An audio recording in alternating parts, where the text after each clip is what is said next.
All right, guys, this is the Q&A. We collected some of your questions, you know, the ones that actually are answerable. Is that a word? It is now. Okay. We'll go over those now. All right, Chris. Supplement timing on pre, intra, and post.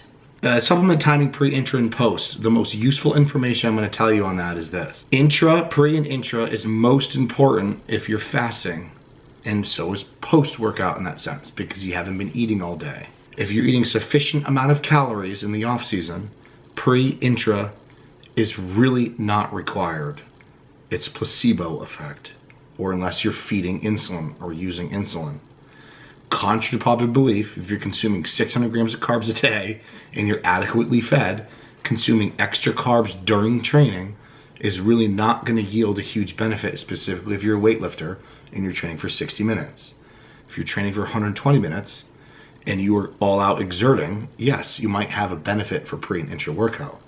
But as far as timing goes, I mean, that can be a debate all day long. There is no black and white on that. You could have your pre-workout meal 60 to 90 minutes before. You could do your intra starting 15 minutes into training, and your post-workout within 30 to 45 minutes post-training. But that is a very difficult question to answer and give you a black and white answer to follow, because there is no black and white completely right or wrong about that. Or start there and adjust it from there and see if that actually feels good over time. You have to individualize it. Are you training in the morning? Are you fasted? Are you in a caloric deficit? Are you in the off season with sufficient calories? Are you training for 60 minutes, 120 minutes? Are you doing arms? Are you doing legs? So there's a lot of variables there that you have to consider moving forward. Yeah, but you could start with those basics and then build from there based on you. I wouldn't even, honestly, if in the off season, I don't think intra workouts required unless you're using it for specific purposes like feeding insulin. It's just not.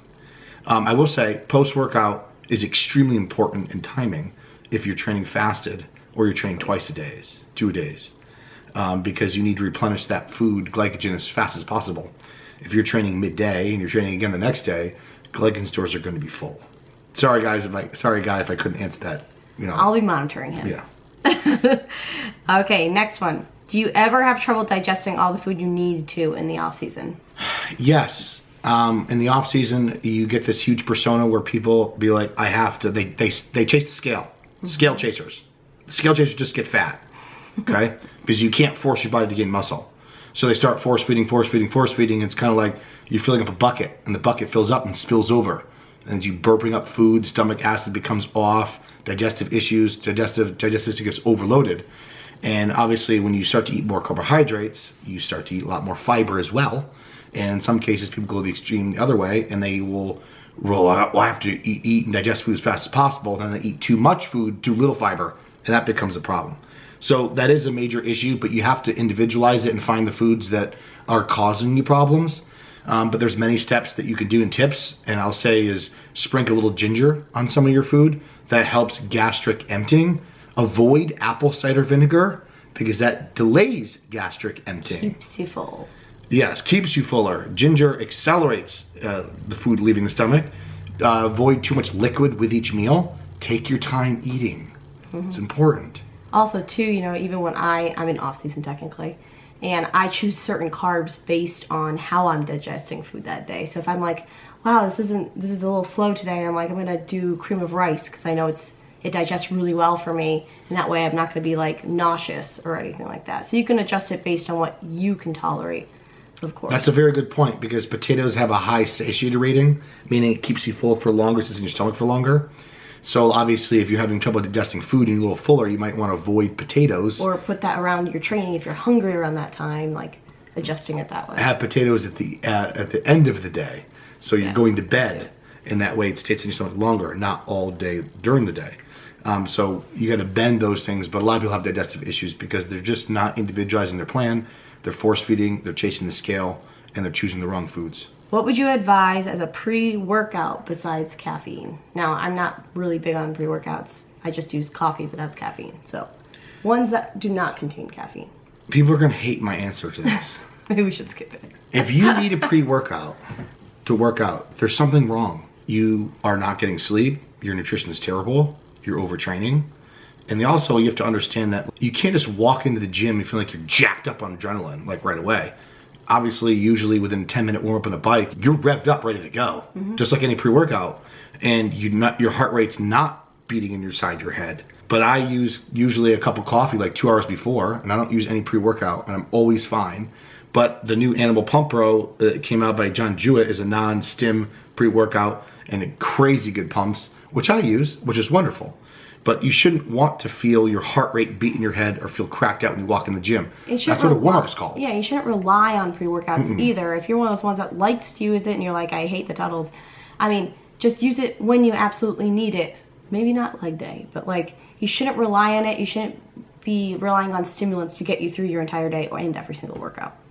Yeah, because that snowballs. If you're very exhausted and you're beat up and you're tired and using stimulants to bring yourself up, you're basically redlining your engine when it's not ready to be redlined, and you're going to delay recovery. You're actually going to hurt your overall gains And crash out. And you might crash out. You might get through your workout and feel great. It's going to be detrimental in the long run. But there are a lot of non-stim products out there now, like that are actually decent. I mean, 10 years ago probably not at all, but there are a lot out there. I think you should have to look and see what you tolerate. All right, do you keep protein the same during prep? I've done both before. I've worked with coaches that jacked my protein way up and it did nothing but made me feel like crap. And obviously if carbs are extremely low, you want to have a couple extra ounces of protein, say per meal, or an ounce of protein per meal. However, you can't really put a number on because I don't know your plan exactly. A little bit more. A little more protein, just for like a cushion. My last prep, I didn't change my protein at all. Protein's been the same the entire time. Actually, my protein's been the same the entire time for the last 3 years. A lot of bro science and anecdotal stuff. If you're at 2.2, 2.5 grams of protein per kilogram of body weight and you're not chubby, it's plenty of protein. Most people are like, no, it's too little. You can't grow muscle on this amount of protein. It's totally incorrect. Totally even with my clients, sometimes I'll increase protein on an individual basis, but very rarely. Usually it's pretty much the same. Correct. Foods that help digestion when you are bulking very high in carbs, 100 grams each meal. Basically, you want to look at 3 things. Fiber content, individuality of digestibility, meaning like, do you digest white rice better, cream of rice better, rice cakes, or Oreos, egg noodles, or so forth, okay? And the other one is fat content in the meal, and then the protein amount. See, some people do like 9 ounces of protein, they're middleweight. You're gonna have digestive problems because you're overdoing the protein. So if protein, say, is at a reasonable amount for your height and your build, and your fat grams are 10 to 15 grams per meal, and you're using brown rice, wheat pasta, I would first start with getting rid of brown rice, doing jasmine white rice, cooking jasmine white rice daily, because rice that's cooled forms resistant starches. It gets harder to digest. So having a rice cooker going daily can greatly help that. Using cream of rice, adding a little bit of fruit helps with digestion. Not all fruits, some fruits, like strawberries, oranges, ripe bananas. Apples have a lot of fiber. Mid bananas. Overripe bananas can go the other way. But like, when a banana just starting to turn, that can help. A little bit of pineapple can help. So not like you're doing a whole bunch of pineapple, but say if you're doing 75 grams of carbs of white rice and you add 15 grams of carbs of fruit, that can help, especially with taste acuity and appetite increase because of the sweetness. It helps you salivate more and release those enzymes to start breaking down some of the food. But look at the fat content in the meal, protein total, fiber, and obviously play with carbohydrates, and definitely don't cook rice on a Sunday and eat all the way till Thursday. Why are lean cuts of meat healthier than fattier cuts? There's a little war on saturated fat, specifically coming from meats. Obviously, high saturated fat intake diet is arguably not good for your heart. And really new research is really supporting that if you have a high intake of saturated fat and carbohydrates, you'll have a profound effect on your serum lipids. LDL goes up, your bad cholesterol, that is. Saturated fat also generally doesn't have the most favorable effect with some people with LDL. Some people can raise HDL, believe it or not. But generally, healthier fats like monounsaturated fats and lowering saturated fat intake has the opposite effect on your lipids. But basically, the old saturated fat war was developed, 30 years ago, when everybody was attacking dietary cholesterol and saturated fat. Some saturated fat's fine, but you do want to center most of your fats with mono. And of course, you know, all the fattier the meat, the more likely it's going to char or burn when you cook it, which can develop heterocycloamines, which are carcinogenic. And that's why red meat gets such a bad rap, because the forms of cooking causes carcinogens to burn from the fat. A lot of these questions, it's hard to paint a total black and white, bad or good, this or that. Well, nutrition's gray. True, nutrition is very gray, and we know very little about it and as far as humanity, because we're still learning more and more. But you want leaner cuts of meat, and you want to focus on more healthier fats, like from olive oils, almonds, avocados, and such. If you stick to the same veggies and fruits, can you build a tolerance for certain micros? You cannot build an intolerance to micronutrients that are in food. You cannot. I think what you're trying to ask is, if you repeat the same food over and over again, can you eventually develop an intolerance? And believe it or not, the research states that the answer is no. What people do feel and do experience is, when you overconsume one food too much of the time, it becomes a dose-dependent thing. If fiber is good and it helps your digestive tract, I'll eat tons of fiber. Well, if tons of fiber is going to cause a lot of GI gas, bloating, and distress. So someone goes, oh my God, I have an intolerance. I'm allergic. Oh, I'm allergic. Which is up. So sometimes when you overconsume a food, you're over-consuming to the point where your body has trouble breaking it down. Doesn't mean it's an intolerance. And then sometimes psychologically, if you feel that you have intolerance, you get nervous. You get nervous, you have anxiety, you're going to alter your digestive system. Affects your GI. Right. Now, there are also people who fall between the cracks. This might happen. But the current research now states that that's not possible. Meaning, if I eat chicken every day, eventually I won't be able to tolerate chicken at all. That's not the case. Sometimes it's in the preparation and the manufacturing of how they get the chicken. So it's like if it's soaked in chlorine bath water, you might have more of an issue with the treatment of the chicken or the meat or how it's processed or have you not, more so than the actual chicken. So I'm pretty sure the people who say, I can't tolerate chicken intolerance, pretty sure if you had a pasture-raised chicken, and we baked it in the oven and roasted it, and I cut you off a little piece of dark meat and white meat, I guarantee your stomach's not like a pregnant woman.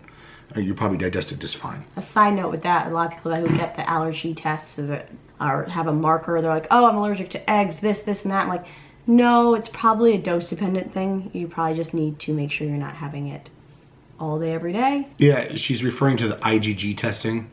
Yes. It's a marker in the blood that's determining, it doesn't determine an allergy. It just determines there's some sort of reaction. Now, the IgG test is not valid. Or scientifically backed. Or scientifically backed at all to determine that you have an intolerance or an allergy. It just means there's a reaction. Mm-hmm. So those people are pushing that. I don't know what to say. Just don't take it to heart. Know that it's just... You're scaring the public. Do your research.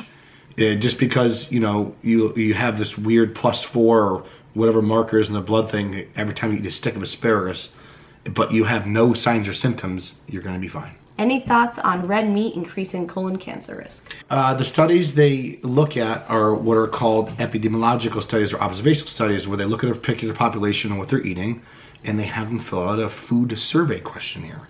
Meaning, hey, how much red meat do you eat, and how much red meat do you eat a week per month? Most people can't recall what they ate 4 days ago. Now, most people who are eating a lot of red meat, because this is not fitness people, are generally unhealthy. They don't take care of their health. They have a huge beer belly, they drink beer, they eat bratwurst, they don't exercise, they probably don't eat fruits and vegetables. So you can't say that red meat is a causation of colon cancer. However, I'm gonna get to that however in a minute. So saying that is a correlation, it's not a causation. The people on the far side of veganism and we have to protect animals and this and that run with it, being like, you eat meat, you're gonna die. It's not true. You can't say that. It's not scientifically backed. You have a correlation there, not a causation.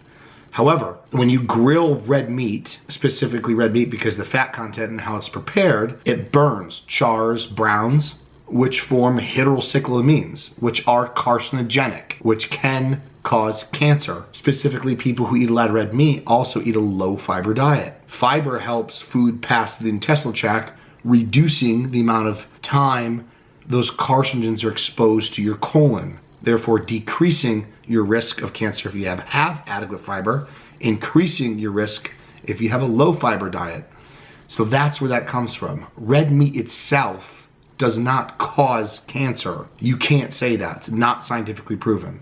If you understand studies between correlation and causation, and you understand how You can't use observational studies to prove anything. It just means there's a correlation there. You'll understand that. But of course, you want to avoid grilled charred meats. You don't want to eat black meats. You don't want to eat browned meats. Nothing like that. But even with chicken on the grill can form that, correct? Even with chicken on the grill can form that. Other meats can still have it, so not just red meat. So like, you know, if you braise meat, you cook it in the crock pot, if you use a little bit of oil in the pan to prevent the browning, you have adequate fiber in your diet, you're going to greatly reduce that risk. You're more likely to get cancer if you live in a city breathing in all the pollution. So what is your take on cheat meals? How often and what types are okay? I can tell you one thing that's not okay is pizza. High fat, high carb, stores fat super fast. And mac and cheese. Macaroni and cheese, same sort of thing. Or like desserts as a cheat meal. That's also a no-go. So usually a cheat meal should be something that's a whole meal, protein, carb, fat, that actually is a complete meal, not just sweets, sugar, and crap. It should be balanced relatively in macros. It should not be measured. Used as needed. It should be one of those things where like, oh, is it cheat day? I could eat everything all day? No, that's how you form a poor relationship with food, but you develop an eating disorder. Personally, I use my cheat meals to have something nice with my wife. I don't need cheat meals psychologically. I'm past that with a relationship with food. Cheat meals in preparation for a show can stimulate metabolism, provided it's large enough carbohydrates in a sitting. Helps speed up the metabolism when you're on a low calorie diet. But cheat meals are generally used, in my opinion, individual basis. Psychologically, they might need to feel release to have some sort of normalcy if they're new to dieting. But generally, you can't say that they're needed every 5th day. But I would say 5 to 7 days. If you're training hard and you feel run down, and you probably need one or need to rest.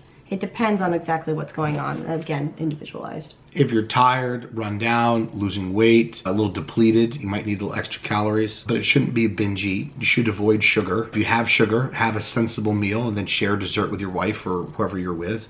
Don't sit with a gallon of Ben & Jerry's ice cream. And also be mindful when you're eating, like, you know, turn off all electronics and actually like enjoy your food, chew slow, and make sure that, because mindful eating is actually super important when it comes to cheat meals too. You don't want to just scarf it down.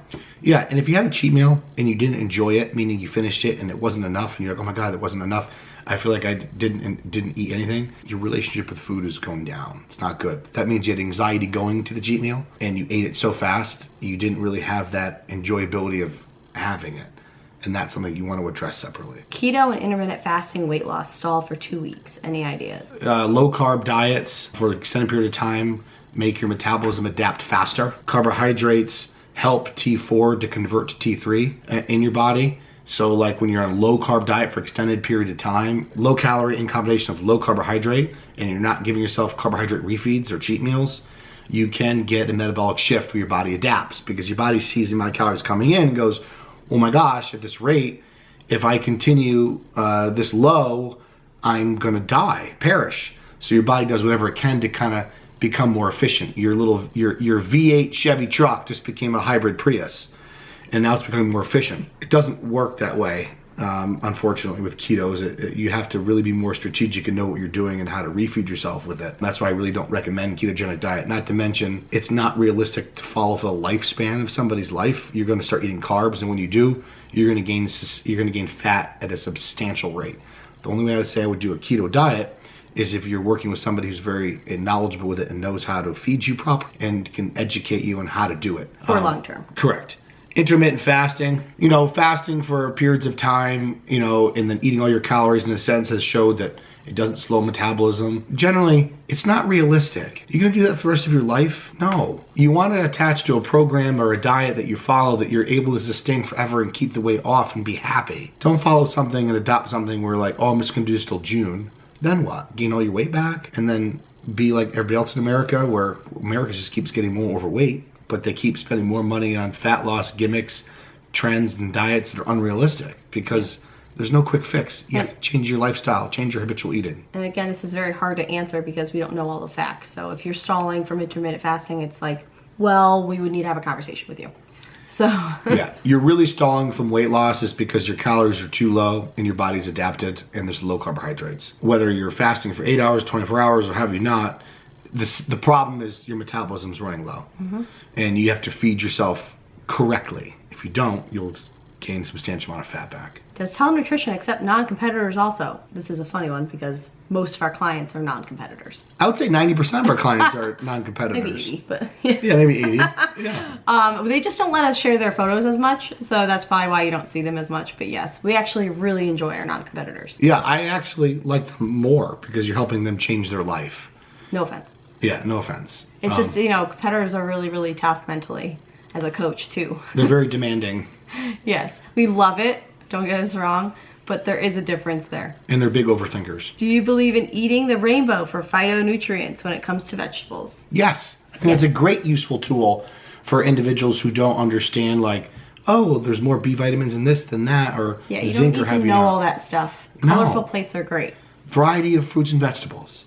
That is what you should be doing the biggest variety of. And even fats. Change up your fats. Avocado, olive oil, macadamia nut oil, you know, whole eggs, and change up your stuff. Get much nutrients as you can. Totally believe in that. And I do that all the time myself. I bounce around between fruits. I do oranges, apples, raspberries, blueberries, strawberries, bananas, vegetables. I'll usually do what I can tolerate because I have ulcerative colitis, but I'll stay with tomatoes, different colored tomatoes. We'll do carrots. We'll do the blend of carrots where it's like, you know, the white carrots, the purple carrots. We do tomatoes, I said that, spinach, kale. Powerhouse types. Yeah, love that stuff. Is there a need to vary your meat choices to avoid gut sensitivity issues? This is kind of blends in the other question. It does. And the answer is kind of no. But you do want to spend money on quality meat. It's a big difference. Like if you're spending $1 a pound of chicken, you're getting some pretty crappy chicken. And if you're buying cheap old meat from Costco or a department store where it's real cheap, previously frozen, and that's usually where all the E. coli breakouts happen, by the way. Spend money on better,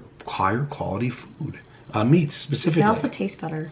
I've been eating chicken 4 or 5 times a day for the last 17 years. I don't have any intolerance issues. Most people don't with meats, but really with meat, like the powerhouses for meat would be like salmon, grass-fed beef, whole eggs, because those contain a lot more micronutrients. Chicken, egg whites do not. Oh, and key tip, it also depends on what spices you're using too. That could be what could cause some gas or bloat if you're experiencing any issues. So look at your spices before you look at, oh, this meat is bothering me. That's overlooked a lot. You might be considering, oh my gosh, this chicken's messed me up, but it could be your McCormick Chipotle seasoning. Top 5 best supplements for the competitive bodybuilder: protein, EAAs, creatine, etc. Provided your diet is sound, because I'm a big believer in diet first and everything's perfect. For muscle building or performance, I'd say creatine. Next, I would say whey protein, because you're able to get a convenient, fast digestible, high quality source of protein. Then I would go to fish oil, and then I would go to magnesium, maybe ZMA even, because it's going to help quality of sleep. You get a healthy dose of magnesium at night, which helps with muscle contraction in your heart. I would say that's the most important. You could say EEAs,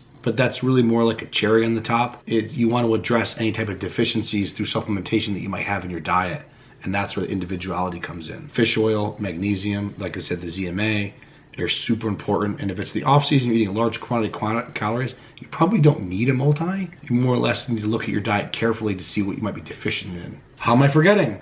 Vitamin D. Oh, I was like, everybody needs vitamin D. We're not in the sun anymore. Yeah, no one goes outside. Oh my gosh, I supplement with 5,000 IU's vitamin D a day, and I got my vitamin D checked and it was low. Well, you're pasty. But I don't go in the sun ever. So get your vitamin D checked. That's big. If your vitamin D's low, you have a problem with performance and recovery. Address politics of shows and how people never place what they expect. Now, this will be a video later that we do too. This can be fun. But we'll touch briefly on this, Christopher. Politics and bodybuilding don't exist as much as everybody thinks. That's the bandwagon they jump on when they feel it's not fair. Yes. Because they're listening to their mom and their best friend saying they should have won, and that's what they go with. And obviously, they're not on the judges panel. So then they don't win. They're like, what the hell, I got cheated because that guy's nephew's brother walks his dog. No. I have to say, in all the shows I've done and everything I've been to, I've seen politics work maybe 4 times. If you get higher up there, there's a little bit more of a... There's a little more. Yes, because there are the people that your eyes go to because you know who they are. They are in the top ranks over and over and over again. So but sometimes... But at a local level, that's not happening. Guy's in his second show, and he's like, oh, he got handed to him because he trains at the gym. No, he doesn't. Because let me tell you, as a promoter, they don't want that image because nobody's going to do their show. And then they're going to lose money. They want to make money, so they're going to be fair. And the problem in this, too, is bodybuilding is subjective. So you're going to have very, very specific ideas of what head judge likes than the other. That's why sometimes you'll see different, you'll see inconsistencies with judging. Oh yeah, like one person will do one show and get third call out, and then do another show 2 weeks later with different sets of judges and win their class. We see this a lot happen. It's just the differences in the judging itself. In our experience in the Northeast, especially when Steve Weinberger runs things, I don't see that stuff happen. No, Steve's pretty great. Steve's the man. Next is any advice with binge eating disorder and how to combat it. Well, this is a big topic. I did a post recently, so you should check that out. Again, this is more of a dysfunctional eating type issue, and it's more you have to work on your mindset with food. You shouldn't be focusing on weight loss per se or anything when it comes to body image. We should focus more on your relationship with food and focusing on if you have a trigger that's causing this to happen. Now, there's many strategies you can do to overcome it. One that has worked for us too is sometimes when you tell them, okay, well, if you feel the need to binge, have a 100-calorie bag of nuts and a handful of fruit. Wait 30 minutes. Now, if you still want to do it, then eat. But usually that can help a little bit. It's just getting that satiety down. It's psychologically tricking yourself. Yeah. Most of the time that binge feeling will leave. First of all, you have to get all the bad stuff out of your house. Yeah, to begin get it with. out. Don't have it in your house. And like she said, you'd be like, okay, I'm going to binge eat, for example, but I'm going to have a sliced apple and I'm going to have a half ounce of nuts. And in 20 minutes, if I still want something, I'll eat something. Yeah. But usually in 20 minutes will pass, that feeling will pass. But also it usually has some type of emotion behind it. There is something triggering it, and then you have shame and guilt, and it's just a cycle. So you have to find what's triggering you. Are you emotionally eating? There's something happening. Are you having anxiety? You have to actually have that awareness first before you can even fix it. And to close that out, I know we're trying to give you guys as many tips as we can in a small amount of time, but that is a very deep-rooted thing. Yeah. And she's the person to talk more about that. Yeah, and you might need a team with it too, but you know, if you do have some questions, just email me directly. It is psychological and it is emotional, and it's something serious that shouldn't be ignored because nobody wants to have that type of anxiety or that issue around food and social events and whatnot. Be patient with yourself. It takes time to overcome it. How to meal prep for a family besides chicken nuggets. If you're dieting to a point where you're not being able to eat normal food, that's an issue. If you are on a plan, you should be able to have the leniency to be able to make enough variety to feed a family, and you can also eat with them. I'm not sure exactly if that was the answer that they wanted. It's more of the question, when you say meal prep, are you talking about prep for a show, or are you talking about you're trying to healthy eat while your family's not? It's a totally I'm just different answering approach. with how I assumed it. So if I'm going to assume that you're trying to eat healthier and the family's not, that's extremely difficult because obviously habitual habits of a child start very young. So if you've already established and given the kid chicken nuggets, sweets, and food that's not necessarily the best at a young age and they're already 8, you're going to have a very difficult time changing that. And you don't want to have them having an eating disorder. So really the entire family has to be on board with changing the entire diet of the entire family. What also helps is you know, going out for ice cream together, not keeping it in the house and having it every single day. Things like that, where you keep the, you know, junk food out of the house and you do it as, you know, a family when you have a night out together or something like that. There should be no food eat in front of the TV. You should sit down as a family together. The table thing, the sitting at the table is huge. Huge. Junk food, snacky food really shouldn't be in the house. If it's like regular soda and candy, that should really be eaten as a special event outside the house, not on a daily habitual thing. Low carb diets, pros and cons. Well, you need a lower carbohydrate diet to some degree for that individual to lose body fat. Insulin drops. As carbs drop, insulin drops. Body's in a more fat favorable environment. Now, when you say low carb, I don't know what you mean. If you mean 50 carbs, 100 carbs, 50% of what the person needs, 75% of the person's need. But everybody needs a lower carbohydrate diet to some extent to lose body fat from where they were to maintain or gain. Nobody's increasing a crazy amount of carbohydrates as they're getting leaner and leaner, losing body mass. If they are, they're genetic freaks. Yeah, or they're taking some weird drugs. That's true. And we don't condone the use of weird drugs. Yeah, no. Pros and cons, I mean, you have to cycle carbs to some degree or another to prevent metabolic slowdown. Adaptation. Yeah, so metabolic adaptation. Yeah. Adaptation. But I hope to answer you guys' questions. But I'm going to take a note at the end about the questions asked. Yeah, and if you want to actually, like, you know, next time we do a Q&A, kind of get a little bit more specific with what you mean by that, that would be a lot helpful. That's what I was much going to say. more helpful. Yeah. Okay. Surviving a business, being a business owner in a high tax state of Connecticut. Well, this one was funny because You're done. You can't. Yeah, we have no overhead, so we pay the full amount of taxes that we have to pay, and it's a pain. So what I do too is I have a separate business account. I keep the money in there. I pay my quarterly taxes. I pay a little extra just in case for a cushion. But you want to make sure that you're paying those quarterlies and you're organized with your money. I separate my money into savings, into personal, but for the most part, you just have to make sure that you are on point with how much you're supposed to be saving for tax payments. Save money where you can, man. It's very difficult here. You're going to take it and be nice.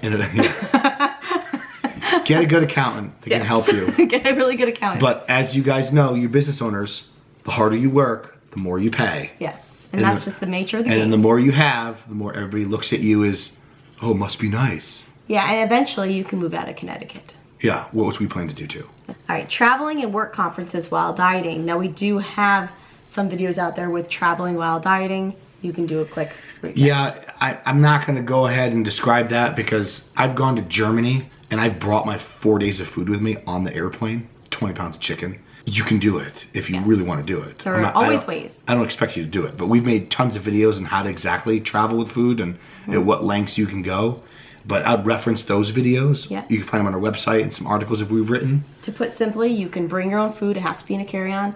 Or what I've also had people do is, bring enough food just for the trip, call a meal prep service in that area, get bulk meat delivered to your hotel in the fridge, keep it there, make sure it's in a good temperature, and then you can bring your scale and measure it out from there. So there's two different options. One's better than the other, of course, but there are always ways. Just watch the videos. Watch the videos. Watch the videos. What to expect when traveling. Weight gain, water retention, etc. Well, I can assure you 10% of people who travel and come back lose weight. Everybody else gains weight.